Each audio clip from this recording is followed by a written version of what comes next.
女孩每次买饮料都会故意将手中的硬币滑落，再假装蹲下寻找硬币，以此来吓唬躲在贩卖机下的小鬼。由于这种鬼天生十分胆小，并且不具备任何攻击性，所以他们一见到人就会撒腿逃跑。于是健子便萌生出一个大胆的想法，想要把小鬼带回家圈养。他故意滚动硬币，假装去寻找，趁机跟上小鬼，不料却撞见了小鬼的爸爸老鬼。老鬼直勾勾地盯着健子，健子瞬间被吓得呆愣在原地，但他不得不强装镇定，去捡回刚刚故意丢失的硬币，否则就会被老鬼发现自己是阴阳眼，从而死死缠上自己。然而就在健子马上就要捡回硬币时，老鬼猛地一巴掌拍在了硬币上，他在测试健子是否能够看到他们。只见老鬼张开大嘴，贪婪的口水垂落下来，健子被吓得手指发软，根本捡不起地上的硬币。见状，老鬼对着他吐出一股恶臭的浊气，眼看健子马上就要被吓得叫出声来。就在这时，飞来一只乌鸦叼走了硬币，而健子也趁势去追乌鸦，慌忙的逃走了。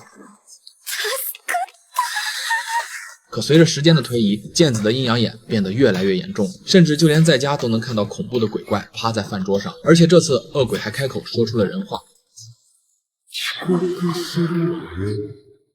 健子被吓得瑟瑟发抖，他努力的让自己保持冷静，坐在餐桌前准备吃早餐。可恶鬼仿佛看透了他的伪装，竟然伸出5米长的舌头舔舐健子的早餐。就在健子心中慌乱时，一旁的弟弟突然提起了健子放在冰箱里的布丁，要是不写上名字的话，又会被人吃掉。只因上次被爸爸吃掉后，两人还大吵了一架，爸爸顿时感觉到不好意思，而健子因为害怕，再加上想到了一些悲伤的事，便起身表示自己要去学校了。可就在他准备出门之前，健子突然来到厨房，拿出了放在冰箱里的布丁。随后他来到卧室，将布丁轻轻地放在爸爸的灵位前。原来健子的爸爸早已去世，现在出现在家里的不过是一缕不舍离去的残魂。